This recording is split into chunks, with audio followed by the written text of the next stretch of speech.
दोस्तों रिएक्ट के event handling में आज हम लोग देखने वाले हैं passing argument to event handler. आज तक हम लोगों ने जितने भी एग्जाम्पल किए हैं उसमें हम लोगों ने आर्ग्यूमेंट पास नहीं किया इवेंट हैंडलर को। तो आज हम देखने वाले हैं कि इवेंट हैंडलर को आर्ग्यूमेंट पास कैसे किया जाता है और रिएक्ट हमको इस काम को करने के लिए कितने तरीके प्रोवाइड करती है। ठीक है। तो जैसे मान लो अगर आपने एक बटन बनाई है ना, तो बटन हम लोग कैसे बनाएंगे? हम लोग यहाँ पर लिखेंगे बटन, और बटन के बाद में हम लोग यहाँ पर लिखेंगे ऑन क्लिक। ये ऑन क्लिक इवेंट हो जाएगा। ऑन क्लिक के अंदर मैं यहाँ पे लिख दूंगा दिस डॉट शो। शो यहाँ पर एक फंक्शन है, और इस यहाँ पर कुछ टेक्स्ट होगा, जैसे कि मैंने लिख दिया शो, और यहाँ पर जो है वो बटन टैग मेरा क्लोज हो जाएगा। तो ये वो तरीका होता है कंपोनेंट बनाने का और इवेंट हैंडलर को डोम से अटैच करने का, है ना। रिएक्ट के अंदर इवेंट हैंडलर को डोम से अटैच करने का। अब बात यह है कि जैसे यहां पर हम लोगों ने यहां पर ये जो कोड लिखा है, इसमें अगर मैं मान लीजिए यहां पर ये जो मैंने दीज डॉट शो लिखा है, ठीक है।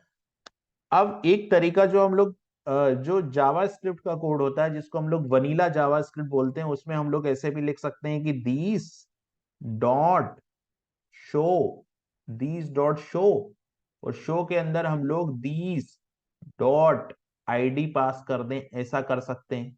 ठीक है।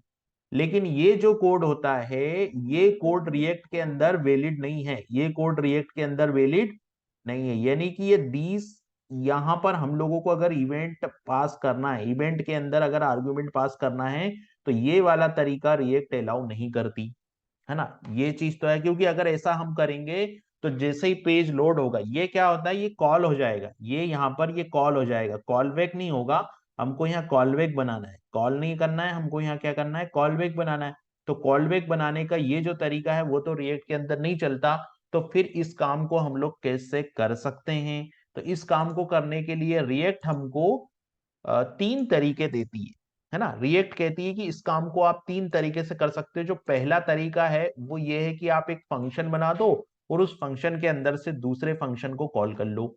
यानी कि रिएक्ट हमको ये कहती है कि हम लोग एक फंक्शन बनाएंगे और उस फंक्शन को हम लोग दूसरे फंक्शन से कॉल कर लेंगे। जैसा यहाँ पर जो पहला तरीका है, पहला तरीका है वो ये है कि यहाँ पर हम लोग routing the call through another function. अब इस काम को हम लोग कैसे करेंगे? जो पहला तरीका है वो हम लोग देखते हैं, है ना।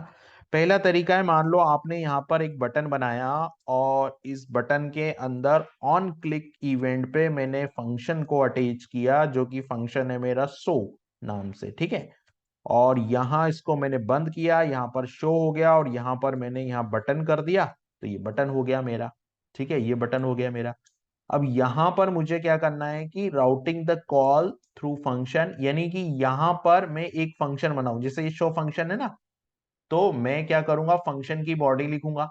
तो मैंने फंक्शन की बॉडी मान ले लिख दी कि शो, तो ये शो फंक्शन हो गया मेरा। और इस शो फंक्शन के अंदर मैं एक और दूसरा फंक्शन बनाऊंगा और उसको मैं नाम दे देता हूं डिस्प्ले। तो मैंने नाम दे दिया डिस्प्ले, और इस डिस्प्ले फंक्शन के अंदर मैं दिस डॉट आईडी को पास कर दूं। ये एक तरीका होता है कि एक फंक्शन के अंदर से दूसरे फंक्शन को कॉल कर लेना। तो एक तरीका तो हमको रिएक्ट ये देती है कि इस तरीके से आप यूज कर सकते हो अगर आपको इवेंट हैंडलर को आर्ग्यूमेंट पास करना है। तो ये पहला तरीका है ना। दूसरा तरीका रिएक्ट ये कहती है, ये फर्स्ट है, इसको मैं एक नंबर लिख दे रहा हूं, ठीक है, ये फर्स्ट हो गया मेरा। दूसरा रिएक्ट कहती है कि पासिंग थ्रू आर्ग्यूमेंट, यानी कि अगर आप एरो फंक्शन यूज करोगे, तो रिएक्ट कहती है कि passing arrow function to event, मतलब हम लोग एरो फंक्शन का यूज करके डायरेक्ट यूज कर सकते हैं। तो रिएक्ट ने बोला है कि आप यहां पर क्या कर सकते हो, passing arrow function, passing arrow function to event, passing arrow function to event props like on click, है ना। मतलब हम लोग क्या कर सकते हैं, ऑन क्लिक पे एरो फंक्शन को यहां पर हम लोग एरो फंक्शन यूज कर लें ऑन क्लिक पे। तो ये दूसरा तरीका है रिएक्ट का कि हम लोग तीनों तरीके के एक एक एग्जांपल देखेंगे। तो जो दूसरा तरीका है वो ये है कि आप यहाँ पर आप इस शो की बजाय डायरेक्ट एरो फंक्शन ही पास कर दो। ये सेकंड अप्रोच है हमारी। और थर्ड अप्रोच है आर्ग्यूमेंट पासिंग करने के लिए कि passing argument to bind function. हम लोगों ने वाइंड फंक्शन यूज किया है दिस को वाइंड करने के लिए। अब हम लोग यहाँ पर वाइंड को भी, वाइंड का एक और यूज यहाँ पर कर सकते हैं कि हम लोग यहाँ पर आर्ग्यूमेंट्स टू बाइंड, यहाँ पर हम लोग आर्ग्यूमेंट को भी यूज कर पाएंगे इसके थ्रू, मतलब यहाँ पर arguments passing arguments to bind. तो ये तीसरा तरीका जो है वो ये तरीका है यहाँ पर। तो तीन तरीके यहाँ पर हमको रिएक्ट ने दिए। अभी हम लोग क्या करते हैं, फर्स्ट वाला तरीका जो है उसको देखते हैं, फिर उसके बाद में हम लोग यहाँ पर दूसरे तरीके देखेंगे कि पासिंग एरो फंक्शन का यूज करके हम लोग किस तरीके से जो डेटा है उसको passing arrow function to event को और पासिंग आर्ग्यूमेंट टू वाइंड, ये दो तरीके भी देखेंगे। पहले हम लोग ये वाला तरीका देखते हैं कि इसमें हम लोग किस तरीके से इसको यूज कर सकते हैं। तो हम चलते हैं विजुअल स्टूडियो कोड की तरफ। विजुअल स्टूडियो कोड में जाता हूं मैं, और ये विजुअल स्टूडियो कोड मैंने ओपन किया है, और यहां पर आप देखोगे तो मैंने एक प्रोग्राम भी बना रखा है। अभी मैं इस कोड को एक्सप्लेन करता हूं कि किस तरीके से ये कोड चल रहा है। तो मैंने यहां पर, अगर आप देखोगे तो यहां पर मैंने एक यहां पर मैंने एक एप्लीकेशन में यूजर डॉट जेएस एक फाइल बनाई है। ठीक है, यूजर डॉट जेएस ये फाइल है मेरी, यूजर डॉट जेएस। और इस यूजर डॉट जेएस फाइल, मतलब मैंने एक कंपोनेंट बनाया, वो कंपोनेंट क्या है मेरा, वो कंपोनेंट का जो नेम है वो है यूजर। ठीक है, अभी यूजर क्या कर रहा है, यूजर कंपोनेंट जो है वो क्या कर रहा है, यहां पर मैंने एक कंपोनेंट बनाया यूजर वाला, और जितना काम मैंने यहाँ किया है, ठीक है, हम लोग या तो एक काम करते हैं कि इस कोड को थोड़ा सा समझते हैं कि किस तरीके से ये वर्क कर रहा है। ठीक है, तो यहां पर मैंने क्या किया, देखिए सबसे पहले तो मैंने यहाँ पर हेलो लिखा है, और हेलो में मैंने लिखा है कि प्रोप्स डॉट फर्स्ट नेम और लास्ट नेम। अब ये फर्स्ट नेम लास्ट नेम जो है मेरे को बटन के क्लिक पे अलर्ट में दिखेंगे। ठीक है, तो मैंने यहाँ पर एक बटन बनाई है, ये मेरी एक बटन है, इस बटन के ऑन क्लिक पे मैंने यहाँ पर these dot handle are click ये रखा, these dot handle are click रखा, और यहाँ पर शो को मैंने कॉल किया। ठीक है, तो दीज डॉट यहाँ शो फंक्शन को मैंने कॉल किया।